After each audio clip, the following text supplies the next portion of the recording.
What is up, D-Squad? It is Dallas May here, back with another video.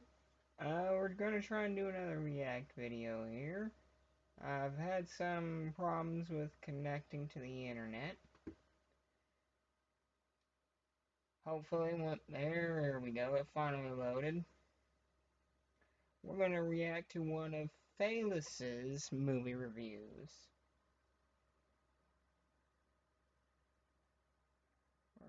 Where's the P for Phelous? You don't know who Phelous is, he's a funny guy. He's almost like Decker Shadow. He does movie reviews, and today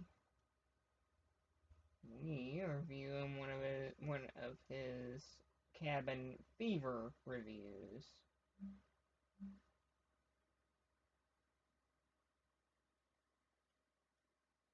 Cabin, come on.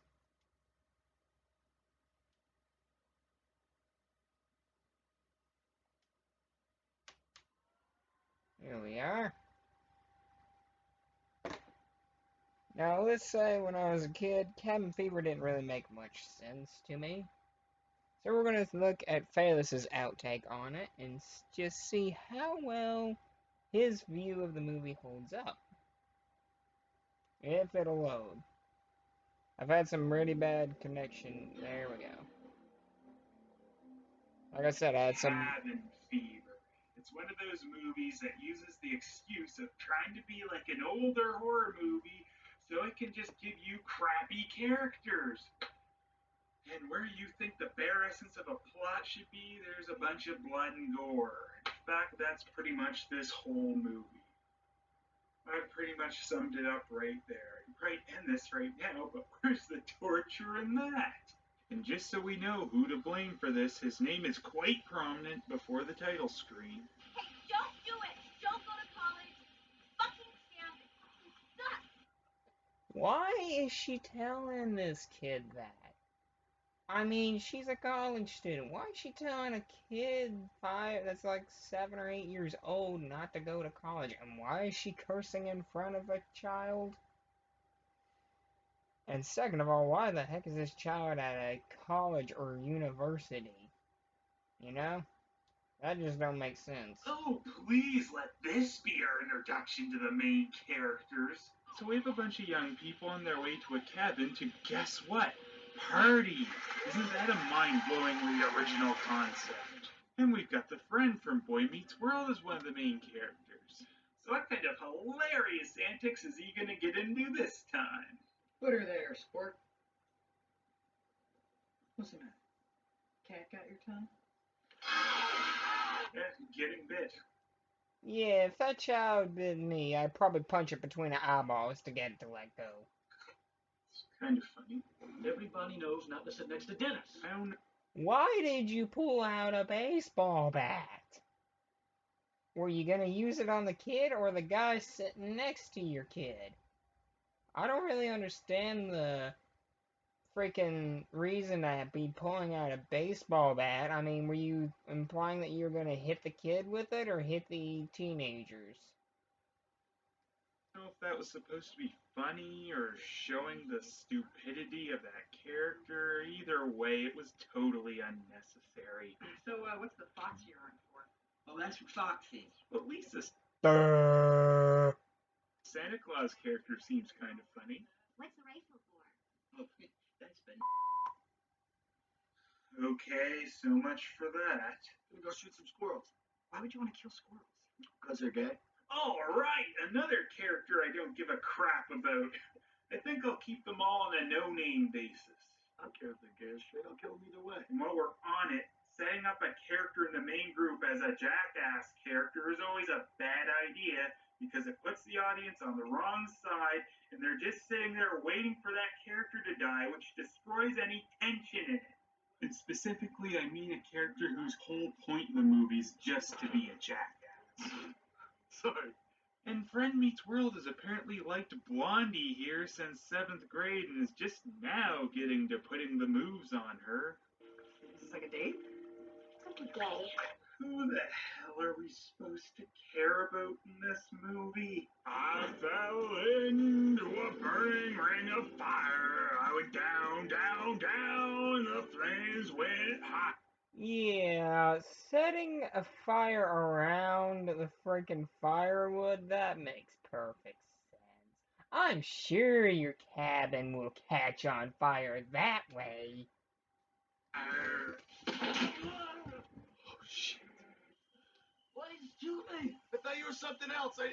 Random guy asks for help, and Jackass says, Don't make me fucking shoot you, man. so he just leaves him out there to die. Why doesn't he try helping him? I mean, the man's sick with a deadly virus. All you'd have to do is just go back to your friends, tell them that you found a sick guy that needs help, and then just drive him to a hospital, and then you can drive back to your cabin and party. Don't act like a complete jackass. And doesn't even think it's worth mentioning. Friend Meets World then tells a long story about some people getting murdered at a bowling alley. It has nothing to do with anything, though. Yeah, so thanks for the waste of time. Inside the larger waste of time. I know. Another random guy shows up with a dog named Dr. Mamba. Is it doctor, like a physician or a professor? Yeah, he's a professor. Of being a dog? Ooh, faced. That doesn't make sense. Why would he say ooh faced? Is it supposed to be funny? Is it supposed to have a meaning? And behold, everyone, it's the director, writer, and producer of Cabin Fever. Scratch mode. Anyways, they tell him he can't join the bonfire. I guess I'm gonna smoke all this weed by myself then. No, that's cool. No, it's alright. Oh, they are awesome people. I was so wrong. Oh yeah, that guy. I thought he'd just disappear. I need a doctor. He's infected with something, but the movie never explains what it is, so let's just say He's infected with the T virus. but he recognizes it. The T-virus is a Resident Evil thing, Phelous. Cabin Fever's not Resident Evil. They're not zombies. At least I gotta hope not. This jackass who shuts the door on him, so he goes in their truck and is able to start it. Why leave your keys in the truck? It just made it easier for this guy to try to steal it. And second of all, as soon as he got it started, why the hell didn't he drive away, trying to get himself help? Yeah, he's just fucking with you, trying to get help for laughs. But you know, if you want to make it a little harder for people to steal your vehicles, maybe don't leave the keys in it next time. He spits blood all over the truck, and they give him a helpful beating and set him on fire. If they were really tempted to kill the guy, why couldn't they just have Bert with the rifle shoot him? I mean, it would be a hell of a lot quicker. Just shoot him in the head. It'll put him out of his misery a hell of a lot quicker than setting him on fire and beating the holy hell out of him. That just makes his suffering even worse. Just a straight bullet to the head would end his suffering faster. What else were we gonna do? Yep, that pretty much was the only option. The car's fucked. How? Oh, wait, plot convenience. You dumbasses are the ones that fucked it up. If you had just given him the help in the beginning, you nitwit, maybe you'd still have a working car, and maybe that guy would still be alive. That's right. So they decide they'll worry about that later. No biggie. But apparently he made it to the water to die. And this infects their water supply. Good job, dumbasses, because of one dumbass refusing to give help to this guy, they set him on fire and now he's in their water supply, infecting them. Good job. So anyway, Jackass went in to go find a lady beating up a dead pig. She agrees to help them, and for no reason, they start telling her about beating up the guy last night. And it wasn't Henry, was it? Oh, and guess what? That was her cousin. But they say it wasn't him they beat up, and she believes them, so they run away because. Why run away? Just pretend that it wasn't the guy you beat up and have her call for help. Are you too dumb? I mean, if she has a phone or some sort of communication device, surely to fucking God, you two can use it to call the police or the doctors or something. But hey, cabin fever world for you. Getting help now would be a plot inconvenience. Exactly. Meanwhile, moron girl found a canoe somewhere. Nice random find. Skip past this. I know they're gonna party hard. Ah, yes, the classic party cop scene. Now, there's a couple things about this guy I have to say. One, he's horrible at his job at being a police officer. I'm pretty sure that police officers investigating a possible murder or homicide shouldn't be talking about partying. Okay? There's blood all over the vehicle, you dumbass. And you're not even gonna question the fact the guy that they set on fire? I mean, you're not gonna ask any kind of questions that pertain to why the vehicle has bullet holes, window smashed, and there's blood all over it? And you're not even gonna attempt to ask him a simple fucking question about that. Instead, you talk about partying. If I was a sheriff and you were my deputy, I would have fired you on the spot. So Jackass 1 starts freaking out again, but Friend Meets World. Ah, yeah, Friend Meets World was fingering Blondie, and turns out she's infected with the virus. Truth be told, if I was Bert or Jeff and I walked in and saw that shit, I probably would have turned around, blocked the door with a fridge or a freaking couch, and walked back to civilization. I wouldn't even consider touching the damn truck, it being covered in infected blood and whatnot. Because that would have been the most humane thing to do, is to walk back to civilization and get help. Was able to calm down by putting his hand on his shoulder, the one that had all the blood all over it. They tell her not to worry, they're just locking her up in the shed. You wanna go home? Well, time to try and find help again. Or just stare in a window at a naked woman. What are you doing? Why would he be staring in her window, you dumbass? Sure, she's a pretty woman to look at, but don't stand there for the past 20 minutes until somebody spots you. If you see a house and you see someone in it, immediately go knocking to their door asking for help. Don't just stand there looking in their window like some perv. Alright? If you see someone in the house, immediately run up to their front doorstep and ask for help. Wow, that was a useless scene.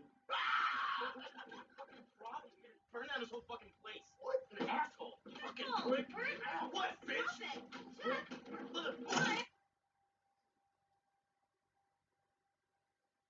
Again, we see the doctor tries to make a house call, but they still won't let him. Those silly, silly people. Jackass 1 finds out he's infected now, and amazingly enough, that makes him less of a jerk. Put her in the back, okay? I don't think we should sit next to her. Fuck off, man. Put her in the front then. But for plot convenience, they all just stand around till he freaks out. Why don't you just all get in the damn car? I mean, put her in the front. Those that don't want to sit next to her, put her in the back. Alright? Don't stand around acting like a bunch of toddlers like, she's squishing me, or I don't want to sit next to him, he smells. You're all acting like a bunch of fucking 2-year-olds. Just deal with it and get her to a hospital. And drives away on them. And Jackass 2, scared of being infected, takes all the alcohol and runs out to the woods with it. Because, dehydrating himself will help a lot. Oh, and just in case you weren't convinced yet that this was a crappy enough character. But you two fucking fuckers insist on touching her. Now she's bleeding all over both of you. For some reason, I think Jeff here kind of looks like the adult version of Draco Malfoy from Harry Potter. He does. I'm not lying. He kind of reminds me of Malfoy. And yes, I've watched the fucking Harry Potter movies. And no, I'm not really a fan of Harry Potter. My sister is, however. And she drives me insane with those movies and the books. Guys, you two can fucking rock, but not me. No, fucking Are you done way, not saying? me. Are you done saying Being fucking? a plane when you know it's gonna crash. She knows from all the plane crashes she's been in, I guess. All you really want to do is grab the person next to you and fuck the shit out of them. So the two of them do it because Frankly, if I was on a plane crash, I'd be looking for a way for me to survive. Assuming I'd survive a plane crash. if one of them's infected, this might be a great way to spread it. But don't worry, Friend Meets World pours Listerine on his dick after. Why pour Listerine? Alcohol would be better, it's a disinfectant. Listerine only disinfects your mouth. What, is he gonna put his dick in his mouth? Idiot. There's this disease. I think all my friends are getting it. I'm gonna die. So it looks like Jackass 1 might have saved the day. Pancakes! Pancakes! No pancakes. Pancakes! No pancakes! Alright. During this part here, with the Pancake Kid, why the hell doesn't Bert turn around and run away or lock himself in the fucking truck during all that pointless kung fu? I mean, seriously. During all this pointless kung fu this kid is doing, he could have just took the time to turn around and run the fuck away, or lock himself in the truck. If the kid can't get to him, then it can't bite him. He's an idiot for just standing there with his head up his ass. Me, if someone was running at me on pancakes and doing weird kung fu at me, I'm pretty sure I'd be turning around and going the other direction. Or locking myself in the vehicle. I mean, that would have been the smarter choice.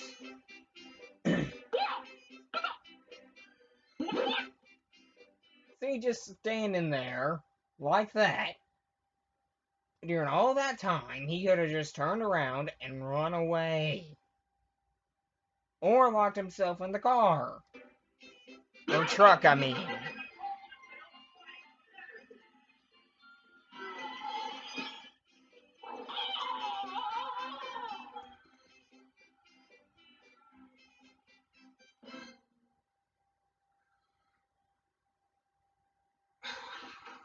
What you done to this poor boy? She done to you. Well, He did nothing to that boy. He was just asking for help, and the kid ran up to him doing pointless kung fu and bit him. So overall, he done nothing to that child. caused us all a really serious sanity loss. If you were somehow still into this movie at that point, the sheer overwhelming stupidity of that would have ripped you right out of it. Here's my attempt to replicate that in a review. Performs a posse to You know, why is he acting like an asshole? Just because his kid bit him doesn't mean you have to form a posse to hunt him down. He was just asking for help. Did he purposely get your child infected with the sickness? No. Did he hit your child? Did he shoot him? No. No. So why are you acting like an asshole? kill the cabin partiers. Really, really quickly, too. Friend Meets World goes off to try and get help again, and what's her name decides it's a great time to shave her legs. Wait for it. Oh, what a surprise. Now, this is the one part that kind of disgusted me the most. This is the one part of the movie that was kind of creepy and kind of disgusting for me when she's shaving her legs and ends up realizing she has the virus. And he finds a body in the river that he decides he must poke with a stick because Why poke at it? I mean, you can clearly see the burn marks on the body, so that is definitely the guy that you all set on fire. Why are you poking at it with a stick? If you see the burn marks on him, it's obvious that it's the guy you set on fire. You don't need to go poking at it with a stick. finding out if that's the guy they killed means a lot right now, but oh no! Who smell in the water. We've seen him drinking the infected water, getting infected blood all over him, and having sex with an infected girl. I think he's infected already. Good point. The doctor shows up again, and moron girl runs to the shed. Why didn't she just turn around and run inside the house? And for what? I mean, frankly, if I was in her position, which I wouldn't be, and I'd be long gone from there, but if I was in her position, I would have turned around and run back inside the house. Alright, if she done that, then the dog wouldn't have got her. I mean, come on, woman, think about it. Which is closer, the shed that's like 30 feet away, or the safety of your house, which is like 8 feet away?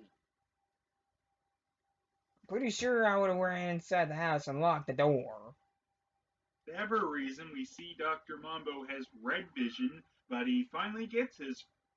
And this is another part of the movie I hate. An off-screen death. Why do we get an off-screen death? Those are just the worst. People that love seeing stuff like this, gore, violence, destruction, death, they want to see that in action. They don't want to see it off screen in little pieces of it. First patient.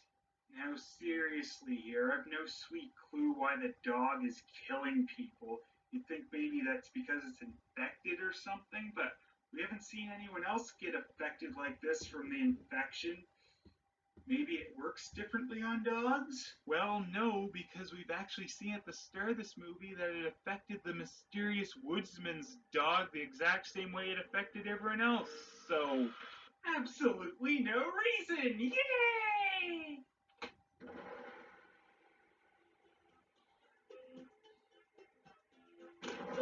Why is he beating her to death with a shovel? I mean, don't you have ammo in that rifle, you moron? I mean, surely to God, you could take that gun and shoot her in the head to put her out of her misery. If I had a friend that was in this kind of misery, I wouldn't put him through further misery by beating him to death with a shovel. I would just put him out of their misery with a straight bullet to the head. It would be more humane.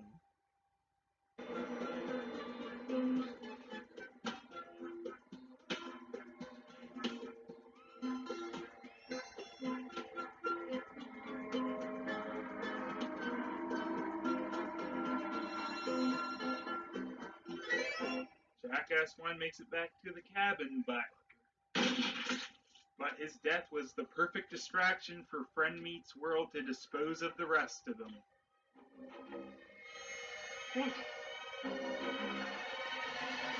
At least Eli Roth gave us the pleasure of seeing him dead in this miserable movie. He then finds Party Cop. Partying! Wow! Funny and surprising. Apparently he forgot about them because he had to. Party! Fuck it. If I was a sheriff, and I'm pretty sure if I had a deputy that done this kind of shit, he would have been fired already. In Party Man. You got some kind of a skin virus that'll eat you alive, so if you... How the hell do they know about that? There's no policeman even at the cabin yet. do see him, do not hesitate to shoot him on sight. So he runs around trying to infect everyone? Fucking idiot. You just fucked up the whole party, you fucking idiot! And don't you dare say I'm a one-note character. I can be angry about parties too. Party's over, Winston.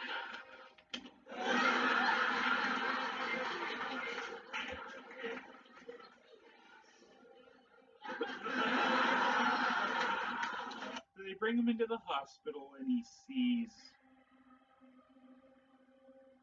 a rabbit performing surgery? Oh, I think I know what this is. Sue takes him.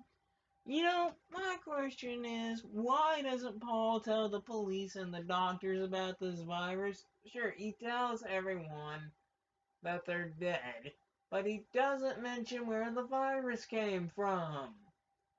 I mean, come on, man. If you want the best help ever, you gotta tell the doctors and the police where the disease came from and how you got it. You can't just say, everybody's dead.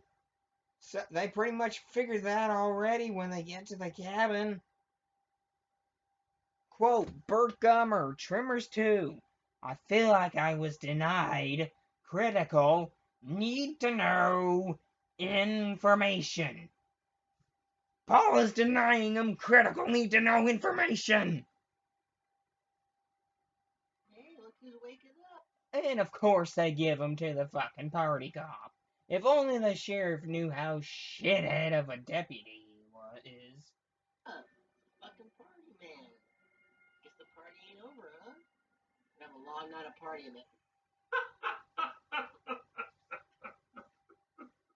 Oh, and hooray, Jackass 2 is still alive, and for some reason he hasn't tried to get into town, but instead he now walks back to the cabin, just to say, I knew it! I fucking made it!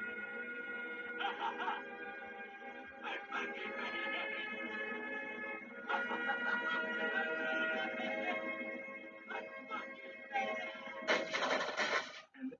it! Okay, hold the fuck up. Why the hell didn't he just walk back to town after being out in the woods for God knows how long? I'm pretty sure if I was in his steps, I'm pretty sure I would have went to the town and I would have got some help. Instead of walking back to the cabin.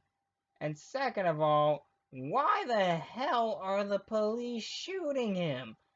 He's not infected. He's the only one that survived the infection. He's not armed. He doesn't have a weapon. And he's not attacking them in any way. So why the hell are these policemen shooting him? There's no reason for it. This was probably the best moment of the movie, but I liked it more in Night of the Living Dead. Contaminating the water! Alright. Here's another part I have to point out. Well, we'll point it out when we get to it. And then we get a shocking... Okay. How the hell do these two kids not notice the fucking dead body, which reveal that is... Jackass 1 is contaminating the... which is about 30 feet away from them? I mean, how the hell did they not notice that? And how the hell did they not notice that guy's blood in the water? And why the hell are they using river water to make lemonade? I'm pretty sure everyone would be getting diarrhea after that. And Phelous, there's a little bitty mistake you made there. That's not Jackass 1. That is whatever his face is meets World. That's Paul. Winston dumped him on the side of the road, and, well, that's about it. Jackass 1 got his head blown off by the store people, and Jackass 2 got lit up by the police. So, I wonder why Winston dropped him off in the water like that. It just doesn't make sense. Water! Wait a second, it's been a quite prominent plot point that the other guy's been in the water infecting it. Why should we kick... Frankly, Phelous, that was not the Watertown water supply. That was the cabin's water supply. Hear about this? Oh no, he's double infecting it? Whoa, now that is mighty fine. And then we get the much awaited conclusion for racist Santa Claus and, oh, it's okay because he's friends with them and... Wait, when does that make it alright? Then if that wasn't enough for you, we get to see a truck pulling out, having apparently just filled up with the local water. If this movie had any sense, you'd think they might have played on the actual meaning of the word cabin fever, not just kids go to a cabin and get random kill you disease. And you'd think maybe the movie would try to give a reason for this disease. I know! I mean, why give us an infectious story if there's no source of the infection? That's exactly what I mentioned in the Burt Gummer thing. We feel like we was denied critical, need-to-know information. They're denying us that information. Anyway, that was Phelous's Cabin Fever review.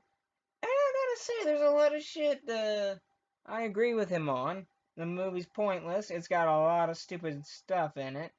Doesn't make hardly any sense. I agree with Phelous on this one. The movie's kind of stupid. I'm Dallas May, and signing off.